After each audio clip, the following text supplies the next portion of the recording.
Good evening मेरे प्यारे साथियों, स्वागत है फिर से आप लोगों का आपके प्यारे YouTube channel RBC online classes में। स्वागत करते हैं सभी का, फिर से खुशामदीद करते हैं, जियानु कहते हैं, मोस्ट वेलकम करते हैं मेरे प्यारे रसगुल्लो। आइएगा शुरुआत करते हैं जहां तक हम लोगों ने कल की क्लास को विराम दिया था। और आज की क्लास भी काफी आपकी इंपोर्टेंट रहने वाली है, क्योंकि आज अपने कुछ न्यूमेरिकल्स डिस्कस करेंगे, किस टाइप के हमारे न्यूमेरिकल्स बनते हैं। और कल की क्लास में हमने कुछ आम चीजें हम लोगों ने डिस्कस की थी। क्वेश्चंस के न्यूमेरिकल्स के कुछ फॉर्मूले आप लोगों को मैंने जाते जाते आप लोगों को कुछ बातें बताई थी। तो जिन्होंने पिछली वीडियो नहीं देखी तो पहले बेटा जी आप लोग आराम से ये वाली वीडियो देखो, उसके बाद में पिछली वीडियो देख करके दोबारा इस वीडियो को आप लोग चेक कर लेना, तो फिर आप लोगों को वो चीजें जो है वो समझ में आ जाएंगी आपकी। और लगभग अपने आरबीसी के अकॉर्डिंग बोला जा रहा है कि लगभग अपना 28 के आसपास एग्जाम स्टार्ट होने वाले हैं नेक्स्ट मंथ से।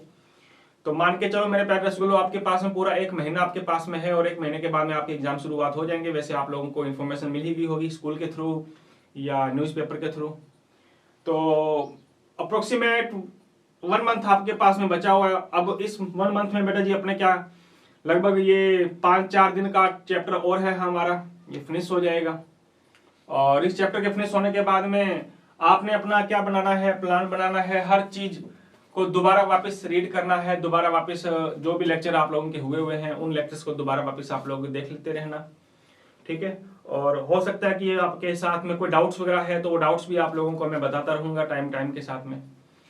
तो आप लोग क्या कीजिए, अब रेगुलर मोस्ट क्वेश्चंस भी आपके लिए लेकर के आएंगे जैसे ये चैप्टर फिनिश हो जाएगा। उसके बाद में अभी आप लोगों का टारगेट ये होगा कि आपने जो चैप्टर डिस्कस कर रखे हैं या जो नहीं किए आप लोग उसको बार बार आप लोग पढ़ते रहो बार बार, ठीक है, ताकि अपने को कोई प्रॉब्लम ना हो और बाकी चीजें आप लोगों को समस्या नहीं आएंगी। चलिएगा शुरुआत करते हैं अपने ज्यादा बातचीत ना करते हुए। तो कल की क्लास में मैंने मेरे प्यारे रसगुल्लों कुछ समीकरणों के अकॉर्डिंग आप लोगों ने एंथैल्पी के बारे में आप लोगों ने पढ़ा था, है ना। तो आज दोबारा वापस अपने उसी चीज के अकॉर्डिंग न्यूमेरिकल्स पढ़ेंगे अपने आज। तो आइएगा उसी के बारे में अपने शुरुआत करते हैं मेरे प्यारे साथियों। तो लिखी गए क्वेश्चन आप लोगों के सामने, क्वेश्चन का पैटर्न क्या रहता है, कैसे क्वेश्चन आएंगे ये लीजिए, समीकरण दे देते हैं आपने पहले।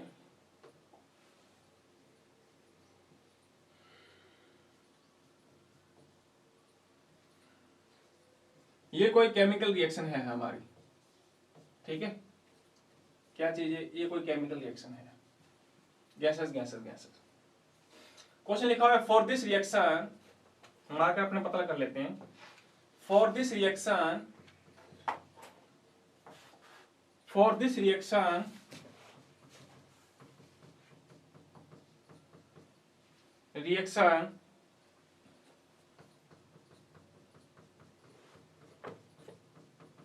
find the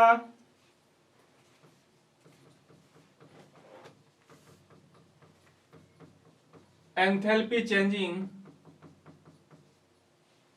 find the enthalpy changing if find the enthalpy changing के बजाय अपने याद कर लेते हैं internal energy. Find the internal energy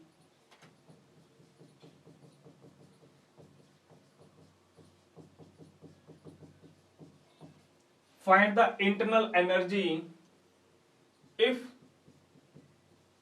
delta H is equal to, दे दिया आपको उसने 20 किलो जूल, ठीक है जी। अच्छा, टेम्परेचर दे दिया आपको उसने 300 केल्विन, कितना केल्विन दे दिया, 300 केल्विन दे दिया। तो आपको क्या फाइंड करना है, आपको फाइंड करना, अच्छा आर की वैल्यू तुमको पता है, आर की वैल्यू क्या होती है, आर की वैल्यू आपको पता 8.314 kelvin joule kelvin inverse mole inverse. आपको इतनी चीजें दे रखी हैं और वो पूछ क्या रहा है, इंटरनल एनर्जी पूछ रहा है वो आप लोगों से, या फिर आप लोगों को कह दिया जाएगा चेंजिंग इंटरनल एनर्जी। क्या याद कीजिए, याद कीजिए, इस रासायनिक अभिक्रिया के लिए आंतरिक ऊर्जा में परिवर्तन ज्ञात करो। यदि डेल्टा एच इतना है, टेम्परेचर इतना है और आर इतना है, इस समीकरण के लिए। इस टाइप के क्वेश्चंस आप लोगों के बनेंगे बेटा, ठीक है जी। अच्छा, कैसे बनेंगे देखो, तो हल करते हैं अपने इसको। कल अपने पढ़ा था, अगर आपको याद होगा तो, क्या डिस्कस किया था हमने, एंथैल्पी के बारे में हमने फॉर्मूले निकालने सीखे थे, अगर आप लोगों को याद है तो।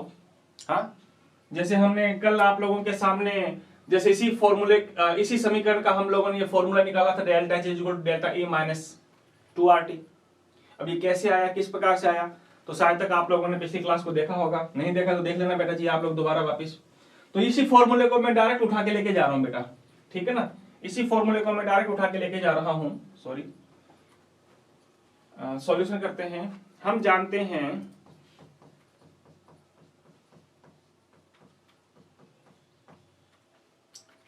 निम्न समीकरण के लिए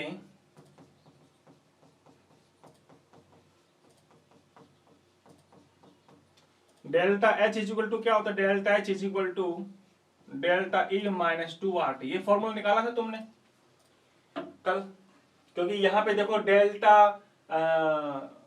एन जी का मान निकालें तो N P minus N R से निकालते हैं। एन पी की वैल्यू दिख रही है तुम्हें 2, और एन आर की देखो जो 3 + 1 4, तो 2 - 4 2 आ जाएगी, तो आप लोगों को एन जी की वैल्यू पता चल जाएगी, है ना। तो इस प्रकार से निकाला था आपने।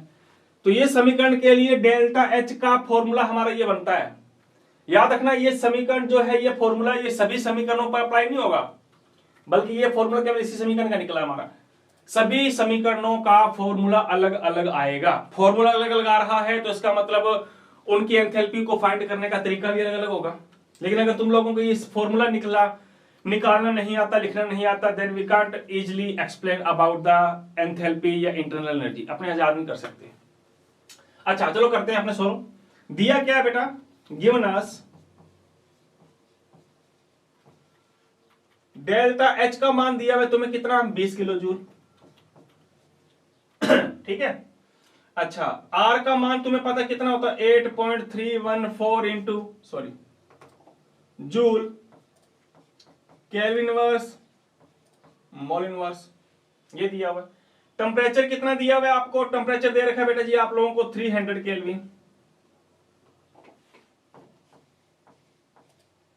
300 केल्विन। और आपको पूछा क्या है, आपको फाइंड करना है delta E, changing internal energy याद करनी है। अब गौर से देखो, याद रखना, जब भी तुम लोग आप लोग फॉर्मूले के अकॉर्डिंग आप लोग न्यूमेरिकल सोल्व करो ना, तो बेटा जी न्यूमेरिकल सोल्व करने के लिए यूनिट जो होती हैं वो सेम होने चाहिए। जैसे इसकी यूनिट दे रखी किलो जूल में, किलो जूल में, और इसकी दे रखी बेटा देखो जूल में, क्या दोनों यूनिट सेम है क्या, नहीं सेम नहीं है। तो पहले आपका काम क्या है, यूनिट को सेम करो। इसमें केल्विन आ गया, इसमें भी केल्विन आ गया, ठीक है, लेकिन किलो जूल इसमें दिया हुआ, इसमें जूल में दिया हुआ है, तो आप इन दोनों इकाइयों को पहले क्या करो, सेम करो। या तो इसको किलो जूल को जूल में बदल दो, या फिर आप क्या करो, इस जूल को किलो जूल में चेंज कर दो, वो आपके ऊपर डिपेंड करता है ना। तो किलो जूल को जूल में चेंज कर देते हैं अपने। तो डेल्टा एच जो अपने को दे रखा है 20 किलो जूल, अगर जूल में चेंज करें बेटा जी अपने, तो 1000 से मल्टीपल कर देंगे तो ये आ जाएगा 2 × 10⁴ जूल, है ना। किलो जूल को जूल में चेंज करते हैं तो 1000 का मल्टीपल कर देते हैं, ध्यान रखना, और जूल को किलो जूल में चेंज करेंगे तो 1000 का डिवाइडेशन कर देंगे अपने। तो अब मेरे ख्याल से आप लोग फॉर्मूले के अकॉर्डिंग अपने चलें, तो delta H is equal to delta E minus 2RT होता है। इस माइनस को इधर भेज देते हैं अपने, जब माइनस को इधर भेज दिया तो ये प्लस में आ गया, प्लस में 2RT is equal to delta E. Delta H का मान कितना दिया हुआ है, 2 × 10⁴ प्लस 2। अच्छा, आर की वैल्यू तुमको दे रखी 3.14 इंटू टेम्परेचर बोले तो टी का मान दे रखा है तुम लोगों को, सॉरी कितना दे रखा है, 300 केल्विन। अच्छा, मस्त वाली बात बताऊं का, आपको ना यूनिट चाहिए ना, तो आप लोग क्या किया करो, आप उनकी यूनिट साथ में लिख लिया करो। जैसे डेल्टा एच का मान कितना है, 2 × 10⁴ जूल, तो जूल साथ में लिख लो, ठीक है जी। अच्छा, प्लस 2 × आर का मान होता है 8.314, इसका मान क्या होता है, अभी बताया था मैंने, joule kelvin inverse mole inverse. अच्छा आगे दे रखा है टेम्परेचर इनटू टेम्परेचर कितना दे रखा है 300 केल्विन। देखो 300 केल्विन बराबर में डेल्टा ई। ये सारी इकाइयां साथ में लिखोगे ना तो आप लोगों को कंफ्यूजन नहीं होगा। अब देखो जैसे ये माइनस में दे रखा है ये प्लस में दे रखा है तो कट जाएगा। अब बचेंगी इकाइयां ये वाली आ रही बात, ये कटेंगी ध्यान ये प्लस में पड़ी है। अच्छा अब काट देते हैं अपने, काट के मल्टीपल करते हैं अब इसका। तो ये आ गया बेटा 2 इंटू 10 की पावर 4 प्लस इसका मल्टीपल करो कितना आएगा। ये आ गया बेटा जी 8 आ गया, 2 आ गया, 6 आ गया, 16 आ गया। पॉइंट आ गया यहां पे, सॉरी पॉइंट आ गया यहां पे। आगे कौन है joule mole inverse into 300 multiple करो इसका इसके साथ। तो 2 इंटू 10 की पावर 4 प्लस अच्छा इसका मल्टीपल कर देते हैं हम अपने कितना आ जाएगा 24 आ गया, 2 बच गया, 6 आ गया, 8 आ गया, 18 आ गया, 1 बच गया, 18 आ गया, 9 आ गया, 1 आ गया, 3 आ गया, 4 आ गया। ये लो ये बन गया हमारा जब इसका मल्टीपल कर दिया इसके साथ। और ये 2 जीरो। पॉइंट्स कितने के बाद में 3 के बाद पॉइंट्स लगा दो, 3 के बाद पॉइंट्स लगा दिया हम लोगों ने। ठीक है तो हमारे पास में आ गया 4988 कितना आ गया। ये लो इसको लिख देते हैं अपने कुछ इस प्रकार से। ये लो कितना बचा 4988.400 ये आया था। अच्छा आप जोड़ दो। हाँ अच्छा इसको लिखना चाहते हो तो अपने इसको ऐसे भी लिख सकते हैं ना। ये तो दोबारा लिख देता हूं मैं इसको 1 2 3 ये लो एक और लगा दो। अब मेरे ख्याल से आप लोग आसानी से इसको जोड़ सकते हो। जोड़ना तो आता है अब आपको। तो कितना आ जाएगा ये आ जाएगा बेटा जी 0.488942 बराबर डेल्टा ई। किस में आएगा जूल में।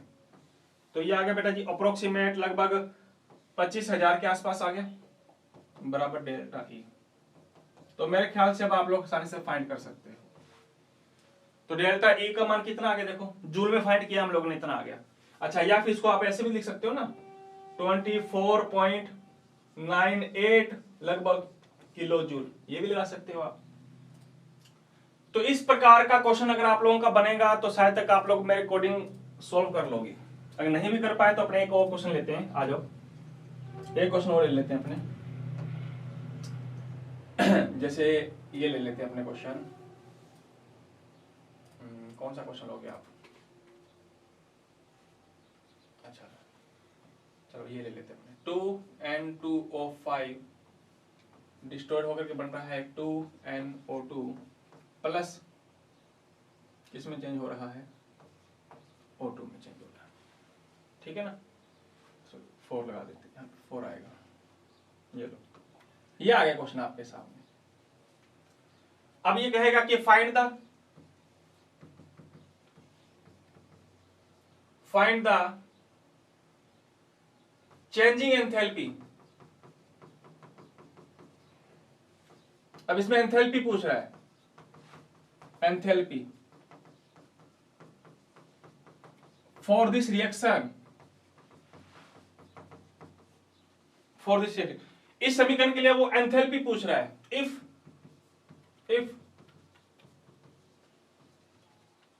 changing internal energy if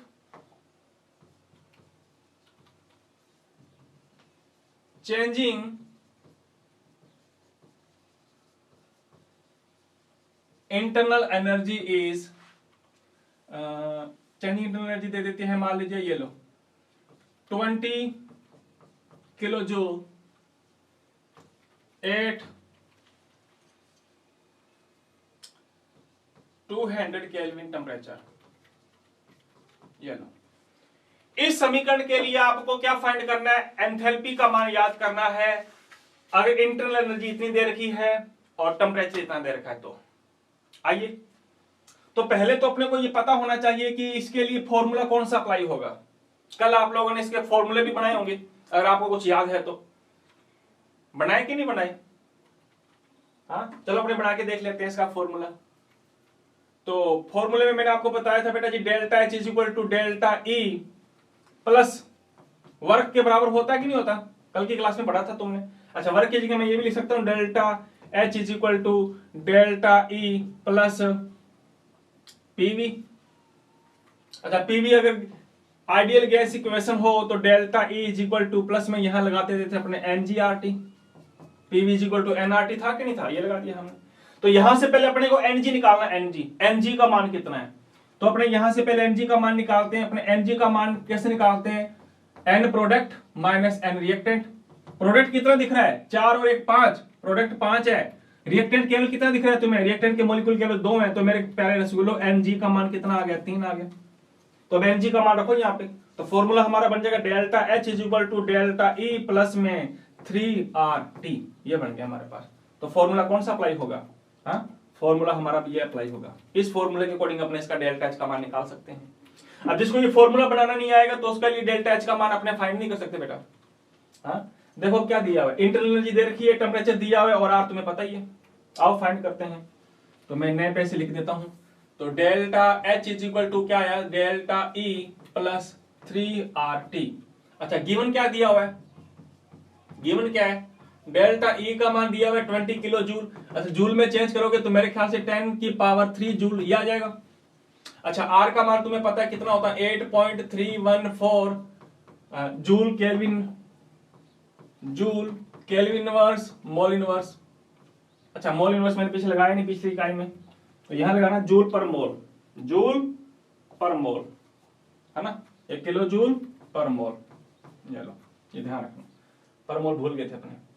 अच्छा नेक्स्ट आगे चलते हैं। अच्छा, टेम्परेचर कितना दिया हुआ है बेटा, 200 केल्विन टेम्परेचर दिया हुआ है। मेरे ख्याल से अब आप लोग इसको आसानी से कर सकते हो, सब वैल्यू दे रखी है। हाँ, तो डेल्टा एंथैल्पी चाहिए अपने को, डेल्टा ई का मान दिया हुआ देखो जूल में दे दिया, तो जूल में चेंज कर दो। ये लो 3 joule plus 3 into 8314 joule kelvin inverse mole inverse into 200 kelvin. अब मेरे ख्याल से आप इसको कर सकते हो आसानी से। कर लोगे क्या सोलो, तो ये कर लेना बेटा आप लोग सोलो, ठीक है ना। मैं इसको बीच, तो ये आ गया बेटा जी 12 आ गया, 1 आ गया, 4 आ गया, 9 आ गया, ये आ गया 24 आ गया। तो पॉइंट यहां पे लग गया, इनटू में 200। So delta H is equal to 2 into 10 की पावर 3 जूल प्लस मल्टीपल कर दो इसका इसके साथ में, ये 4 आ गया, 8 आ गया, 8 आ गया, 9 आ गया और ये 4 आ गया, 20 पॉइंट आएगा यहाँ पे। ये लो, जब पॉइंट यहाँ आएगा तो बेटा जी कितना बचेगा, ये आ गया हमारे पास लगभग बचेगा, लो वही आ रहा है लगभग हमारे पास। हाँ हाँ, लगभग वही आ रहा है, ये लो 24 9 8 9 8 है, सॉरी 9 8 8 जूल पर मोल। ये लो, तो एंथैल्पी का मान निकाल लिया हमने इस प्रकार से, है या नहीं। तो मेरे ख्याल से आप आसानी से ऐसे क्वेश्चन आप लोग सॉल्व तभी करोगे जब आपको ये फॉर्मूला बनाना आएगा। कौन सा, ये वाला फॉर्मूला, ठीक है जी।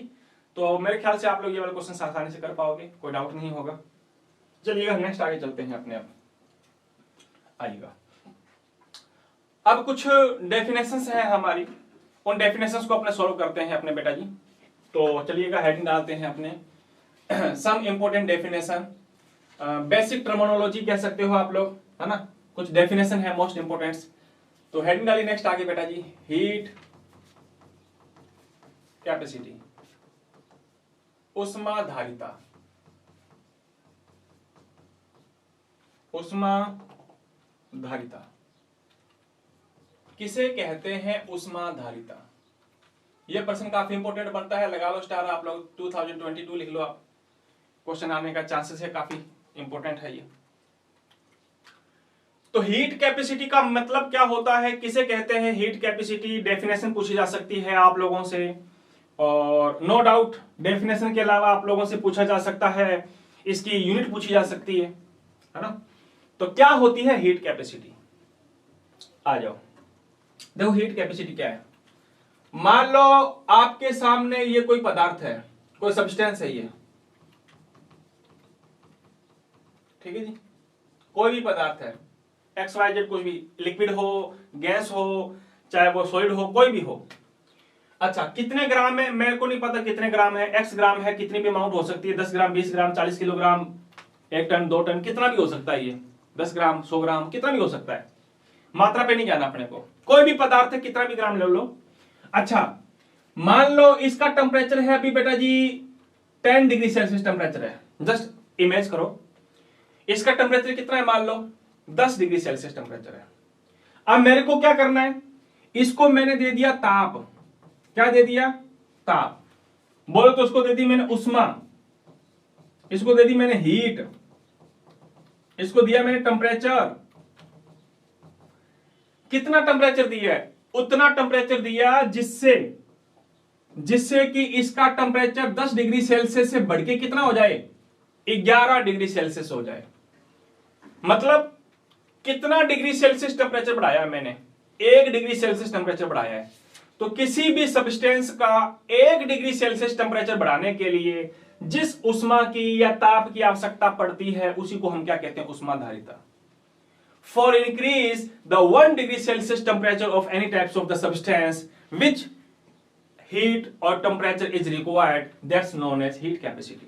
देखो पहले टेम्परेचर कितना था, 10 डिग्री सेल्सियस, और 10 से बढ़ा करके मेरे को कितना करना है, 11 डिग्री करना है, 11 डिग्री सेल्सियस।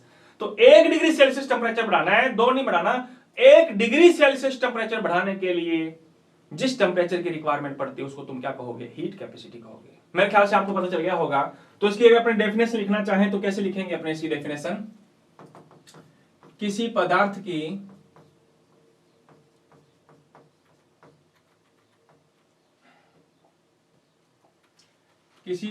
का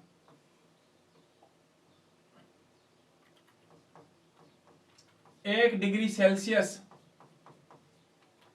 ताप बढ़ाने के लिए जिस उष्मा या ताप की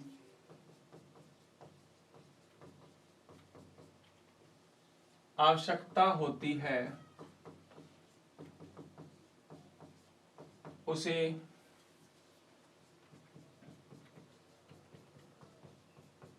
उष्माधारिता कहते हैं। बात आ गई समझ में? मतलब टेम्परेचर पहले 10 था, 11 कर दिया, तो इतना करने के लिए जितनी टेम्परेचर की तुम्हें जरूरत पड़ेगी उसको तुम लोगों ने क्या नाम देना है, हीट कैपेसिटी नाम देना है। बात आ गई समझ में? लिख सकते हो आप इंग्लिश वाले, for increase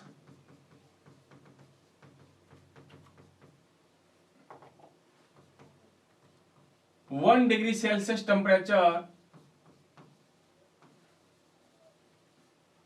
of any type of substance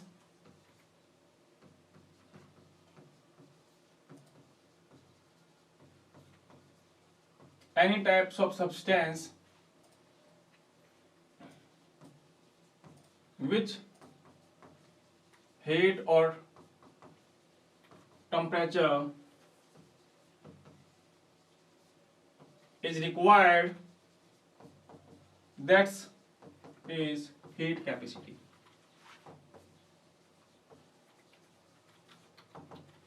मेरे ख्याल से पता चल गया होगा आपको कि 1 डिग्री सेल्सियस टेम्परेचर को इंक्रीज करने के लिए जितना हम लोगों को टेम्परेचर की रिक्वायरमेंट पड़ेगी, हीट की रिक्वायरमेंट पड़ेगी, उसको हम लोग क्या कहेंगे, हीट कैपेसिटी के नाम से जानेंगे। और हीट कैपेसिटी को बेटा जी किससे शो करते हैं, सी से शो कर देते हैं अपने, ठीक है ना। Heat capacity is so by C, ये लो C से शो कर देते हैं अपने इसको, C मतलब कंसंट्रेशन से भी शो कर देते हैं C को ना, C को इसके थ्रू भी शो कर दिया जाता है, कोई दिक्कत नहीं है।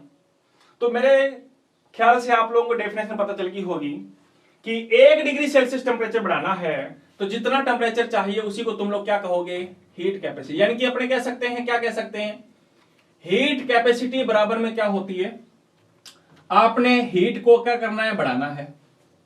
और हीट को बढ़ाने के लिए आपको क्या चाहिए बेटा जी, टेम्परेचर चाहिए, है या नहीं है। तो टेम्परेचर देना पड़ेगा, तभी तो हीट उसका 1 डिग्री सेल्सियस टेम्परेचर बढ़ेगा कि नहीं बढ़ेगा, तभी तो उसकी ऊष्मा बढ़ेगी। तो हीट कैपेसिटी बराबर में क्या होती है बेटा, हीट अपॉन में टेम्परेचर, या फिर आपने उसको ऐसे लिख सकते हैं C बराबर में क्या होता है, dQ बटा में dt, सॉरी dt। ये फॉर्मूला बनता है हमारा किसका, हीट कैपेसिटी का। अच्छा, हीट कैपेसिटी की अगर अपने बात करें मेरे प्यारे रसगुल्लो, इसकी अगर यूनिट निकाले तो यूनिट क्या निकलेगी इसकी, यूनिट C बराबर Q। Q की यूनिट क्या होती है, उष्मा की यूनिट क्या होती है, जूल, बटा में T बोले तो टेम्परेचर, टेम्परेचर की ऐसा यूनिट क्या होती है, केल्विन। तो मेरे प्यारे रसगुल्लो उसकी यूनिट आ जाएगी जूल केल्विन इनवर्स, ऊपर ले जाओगे, या फिर आप इसको ऐसे लिख सकते हो जूल पर केल्विन, जूल पर केल्विन, ये भी लिख सकते हैं अपने। तो ये हीट कैपेसिटी का क्या है बेटा, मात्रक है। अच्छा, कोई मुझे बताएगा हीट कैपेसिटी एक एक्सटेंसिव प्रॉपर्टीज है या इंटेंसिव प्रॉपर्टीज है? उष्मा धारिता एक विस्तीर्ण गुणधर्म है या गहन गुणधर्म?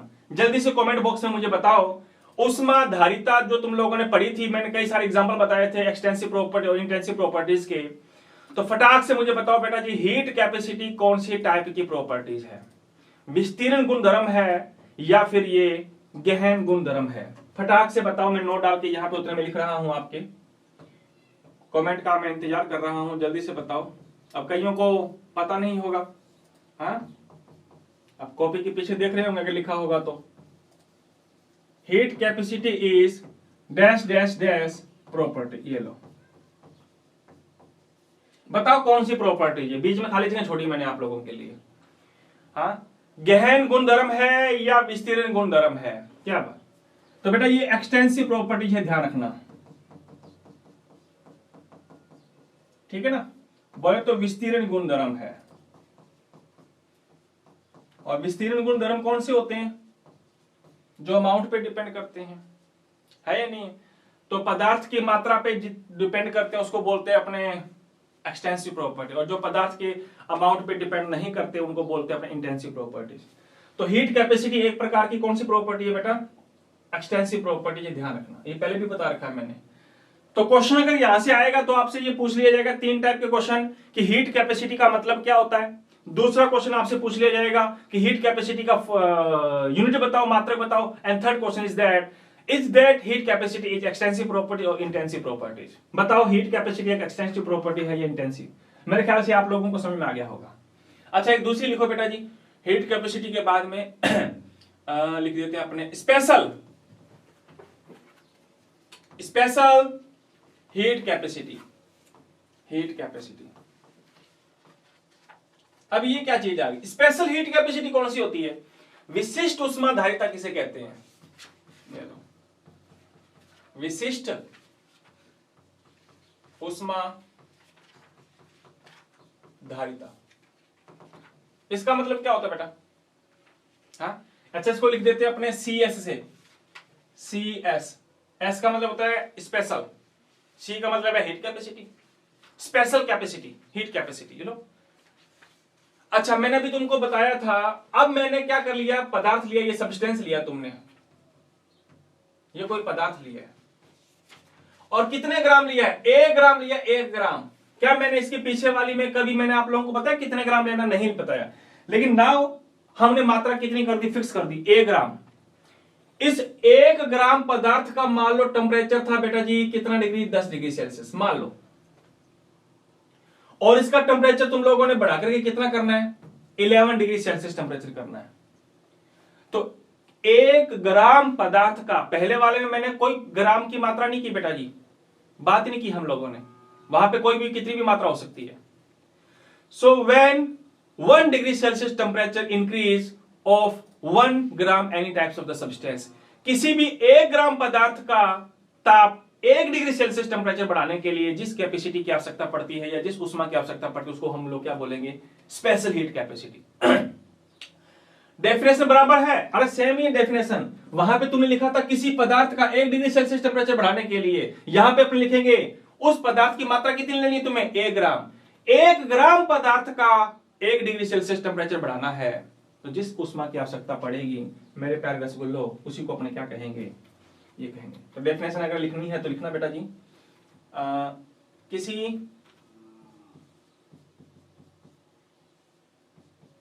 एक ग्राम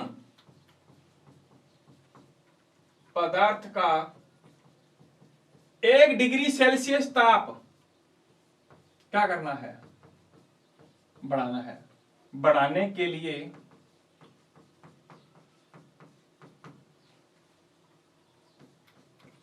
जिस ऊष्मा या ताप की आवश्यकता होती है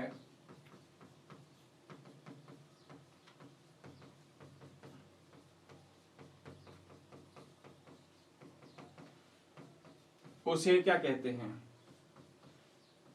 विशिष्ट ऊष्मा धारिता कहते हैं। मेरे ख्याल से समझ में आ गया होगा आपको। बस वहां पे अमाउंट फिक्स नहीं थी, यहां पे अमाउंट फिक्स कर दी, कितने ग्राम, 1 ग्राम। तो 1 ग्राम सब्सटेंस का अब इंग्लिश वाले अपने आप लिख लोगे, for increase the 1 degree Celsius temperature of 1 gram of substance which heat और temperature is required, that's known as special heat capacity. बस उसकी जैसे डेफिनेशन उसकी जैसी है, वहां पे अमाउंट फिक्स नहीं थी, यहां पे अमाउंट फिक्स हो गई। अच्छा, इसका मात्रक निकाले, अगर अपने यूनिट निकाले, यूनिट ऑफ सीएस बोले तो स्पेशल हीट कैपेसिटी, तो सीएस बराबर में भी क्या होगा, वही होगा dq अपॉन में dt, वही होगा, है या नहीं स्पेशल हीट कैपेसिटी। तो इसका मात्रक भी वही आएगा जो मात्रक हमने उसका निकाला था, क्या निकाला था, जूल केल्विन इनवर्स, या मेरे प्यारे साथियों जूल पर केल्विन। मेरे ख्याल से आपको समझ में आ गया होगा कि हीट कैपेसिटी क्या होती है और स्पेशल हीट कैपेसिटी क्या होती है।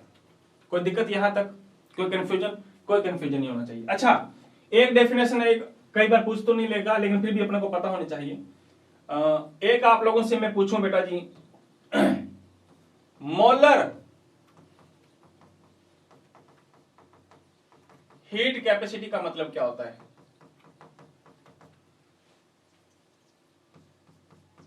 मोलर ऊष्मा धारिता किसे कहते हैं? मोलर ऊष्मा धारिता। अभी तो हमने पढ़ा था विशिष्ट ऊष्मा धारिता, special heat capacity, but now we discuss about the molar heat capacity. इसका मतलब क्या होता है? वही, अब मात्रा लेनी तुमने पदार्थ की, कितनी मोल, 1 मोल। अब 1 मोल ले लो बस, कि 1 मोल पदार्थ का टेम्परेचर कितना बढ़ाना है, 1 डिग्री सेल्सियस टेम्परेचर बढ़ाना है, तो उसके लिए जो हीट कैपेसिटी चाहिए उसको बोलोगे आप लोग मोलर हीट कैपेसिटी। बात आई समझ में? क्या नहीं आया मेरे प्यारे स्कूलों? तो इसकी डेफिनेशन बिल्कुल 1 ग्राम की जगह आप क्या लिख दो, 1 मोल लिख दो, बस वही सेम आएगा। किसी 1 मोल पदार्थ का 1 डिग्री सेल्सियस ताप क्या करना है, बढ़ाने के लिए जिस ऊष्मा की आवश्यकता होती है उसे मोलर ऊष्मा धारिता कहते हैं। बात समझ आई कि नहीं है बेटा? अच्छा, इसको अपने लिख देते हैं CM से। M का मतलब होता है मोलर हीट कैपेसिटी। आगे समझ में कोई दिक्कत नहीं है? तो मेरे ख्याल से आप लोगों को समझ में आ गया होगा कि हीट कैपेसिटी क्या होती है, स्पेशल हीट कैपेसिटी क्या होती है और मोलर हीट कैपेसिटी क्या होती है। अगर इन तीनों में से अगर क्वेश्चन आप लोगों से पुट अप करेगा तो हीट कैपेसिटी पे प्रश्न पूछेगा बेटा। अच्छा, एक बात बताना भूल गया मैं, याद रखना हीट कैपेसिटी तुमने बता दिया कि एक्सटेंसिव प्रॉपर्टीज है, लेकिन जो ये स्पेशल हीट कैपेसिटी जो है ना, ये बेटा जी एक प्रकार की इंटेंसिव प्रॉपर्टी, ध्यान रखना। क्या है ये? Intensive property. अब इंटेंसिव प्रॉपर्टीज कैसी हुई, ये गहन गुणधर्म कैसे हुआ, ये कैसे होगा गहन गुणधर्म? क्योंकि तुम्हें पता है कि इसमें कितनी मात्रा लेनी है, 1 ग्राम मात्रा लेनी है। अरे चाहे 1 ग्राम मात्रा चाहे तुम यहां से उठाओ, चाहे यहां से उठाओ, चाहे यहां से उठाओ, चाहे यहां से उठाओ, कहीं से भी 1 ग्राम मात्रा ले लो, उसकी हीट कैपेसिटी क्या आएगी, इक्वल आएगी कि नहीं आएगी? तो ये मात्रा पे डिपेंड नहीं कर रहा, 1 ग्राम मात्रा चाहे कहीं से लो, मात्रा तो हमेशा एक ही लेनी है अपने को, 1 ग्राम लेनी है ना।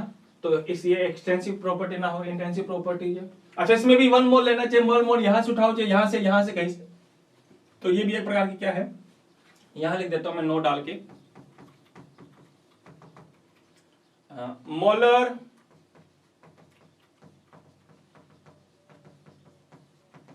Heat capacity